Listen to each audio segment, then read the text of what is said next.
what's your role at Comeback? Yeah, sure. So I'm currently the AI practice talent lead here at Combank. I'm responsible for creating an amazing employee experience for our data science cohort across both Australia and India, which is really exciting.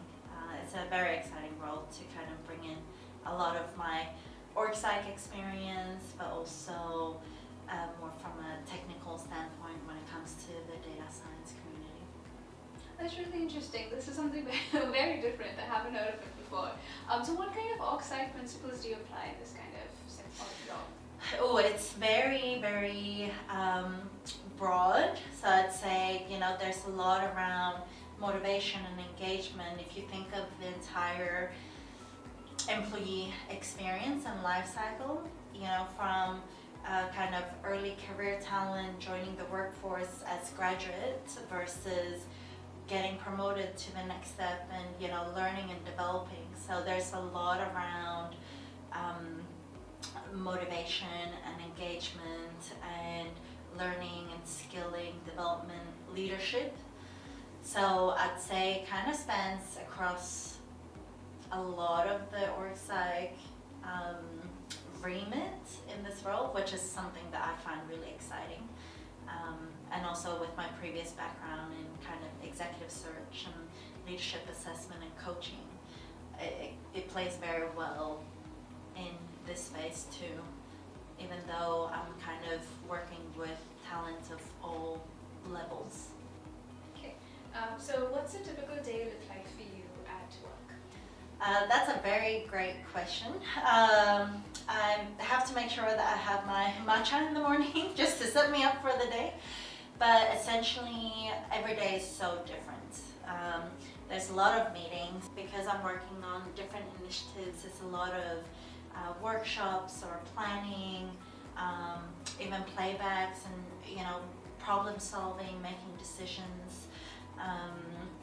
I'd say there's a lot of kind of project management in it because you work on so many different initiatives, but also that's something that keeps it exciting for me because every day is so different from the day before or the day after, and that to me, I love that variety. I actually come from a consulting background which provided me that variety, so I love that I have that in an internal role, working for one brand as such. So every day is just so different. But what I love about it is that there's so much variety and no day is the same. What would you say are those initiatives or problem solving that you do? Could you give me examples if you can? So for example,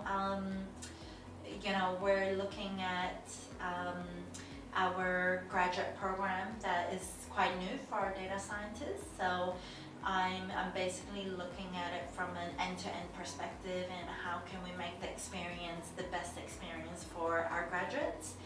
So, from that, it's really doing that gap analysis, right? In terms of where are we at, what's the current state of it, and what's the ideal state, and hearing from the graduates in terms of what are some of the activities that they really enjoy, because we have graduates from all over the country. So we want to make sure that everyone gets a consistent experience, even though Combank is very, Sydney heavy and focused in Sydney. So we want to make sure that all our graduates have an incredible experience. They're able to network and learn and have build on their skill sets to set them up for their career post their graduate rotations. So there's a lot there to think about what makes an amazing graduate program, and even learning from other graduate program out there and what we can bring in, so that we're continuously attracting great talent, but we're also nurturing them and developing them based on their needs. Yeah, that's really interesting. Okay, that's a good example. Like, I understand now. Okay, this is the kind of work. Definitely very org psych. Like, this is what we're being taught. That's a good thing. That okay, this is what's in store. Yeah. When did you first know you wanted to work in organizational psychology?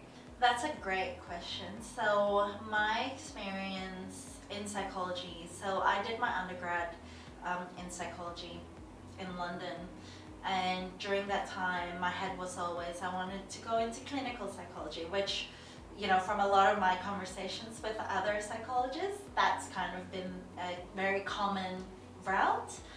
And early on I realized that clinical psychology wasn't really for me, and that's how I fell into executive search and leadership assessment, not knowing much around the organizational psychology space. So I ended up having a career in that area for about 10 years across UK and also Australia and Canada.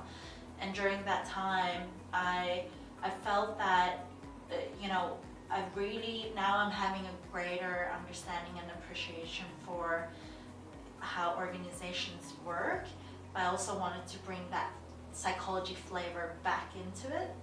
And that's where I actually found the master's program at Macquarie.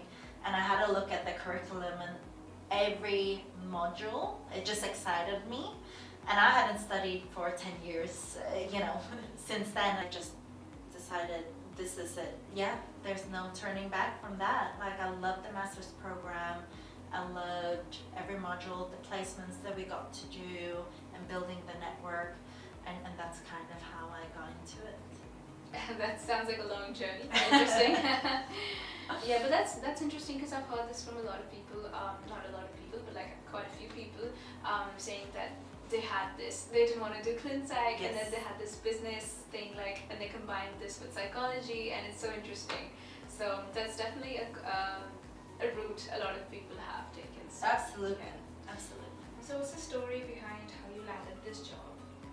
So I think it's definitely a mix between, looking for my next challenge and opportunity where I can continuously learn but also add value. So after I had launched this product in the market, that was kind of, I wanted to see the end of it, having worked on it for 3 years.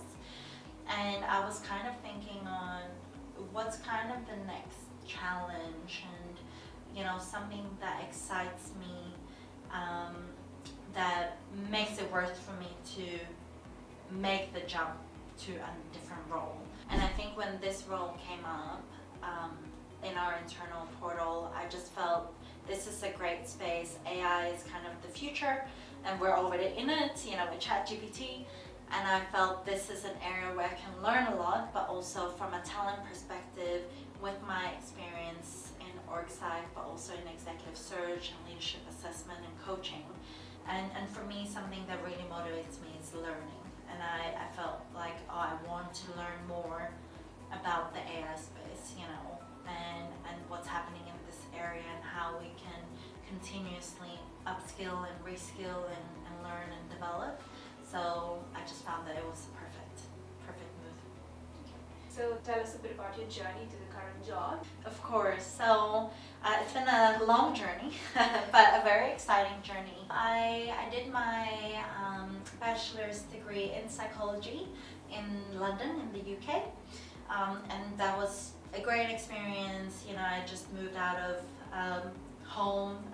So I'm originally from Sweden, so my family lives in Sweden. So it was the first time moving overseas and exploring like a big city life in a way. So that was a great experience to combine studies as well as a life experience. So I did that, and then after the bachelor, I obviously wanted to find a role. I thought I was going down the clinical psychology route, and decided not to. And then I kind of fell into executive search, really, not knowing anything about it, not having any kind of business experience at all. And that specific role was focusing on management consulting. So that's where I learned a lot about the McKinseys of the world, the EYs, the Deloittes, and whatnot. So I did that for 2 years, and after that I decided to take a sabbatical year, I traveled Southeast Asia and then moved to Australia for a year. I've now been here for almost 10 7 years. So, and the experience here has been amazing. So I actually did farm work. I was picking potatoes.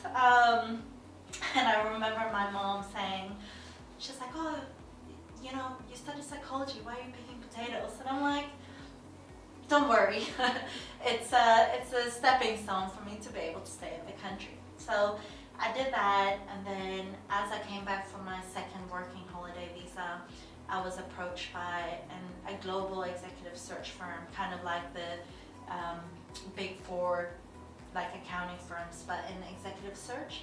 So I was approached to join them as an analyst. And I joined them here in Australia, in Sydney, in financial services.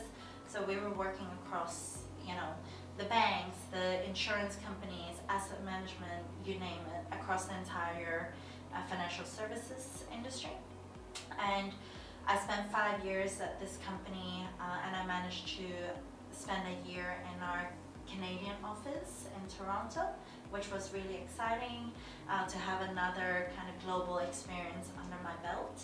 And it was during that time that I realized that I want to do my master's and I want to bring psychology back into the business experience that I have. And whilst I was in Canada, I was looking at master's programs back here in Sydney, and I found the one at Macquarie Uni. And as I was going through the entire curriculum, I just felt, okay, this is it. This is the master's I really want to do. And I applied for it and I got into it. And during that time, when I moved back to Australia, I had the option to move back to my old team in that consulting company. But at the same time, I got approached by Combank to join their in-house team to do a similar role essentially, but for CBA. And I decided that was a great time whilst I was doing my master's to have a different type of experience in industry. So I decided to do that and juggle that while I was doing my master's, which was great. And then my time at CBA, I was then offered other opportunities to move out of executive search and into data analytics, which then has evolved into a role now in AI. Okay, that's great. That's quite a journey. It is quite quite a lot a of journey. experience under your belt. So what's something you absolutely love about working in organizational psychology? I think I just love working with people and helping people. And what really fascinates me with organizational psychology is, we're focusing on the person in a work context. And we spend so much of our time at work, 40 plus hours a week, right? And if we're not happy at work, then, it may start impacting your own health and well-being, both at work but also your personal life. So I think it gives that great blend of helping people as a psychologist, but also understanding the intricacies of an organization, because there are so many nuances. You have leadership, you have team effectiveness, you have diversity and inclusion and motivation, engagement, there's attraction and retention. There's just so many different components that tie into org psych principles in a work context, and that's something that drew me in, because it's so varied, whilst you're still being able to help individuals. Yeah, that's definitely a lot. Like, that's one of my motivations as well, becoming org psych, because I feel like you do a lot of stuff within work in different sectors, and the nuances, like a lot of people are not even I'm not aware of, I think, a lot of roles are out there for org psych. Absolutely. So definitely a lot of variety for us. Lots. Okay, so the last question, what is your best career advice for current psychology students? I think be curious, ask questions, build your network, get as many experiences as you can, whether you want to pick potatoes or, work overseas or working for a large organization or a startup. I think the more experiences that you have, the better. And the reason why I say that is you can always draw on transferable skills from any experience that you have, right? And and that's something that we can easily forget, especially if we have a career path that we're trying to get to as fast as possible. But your career doesn't have to be linear. It's like rock climbing, right? It's like straight up is not necessarily always the best way. You can move to the side, you can move laterally, and I think that's a great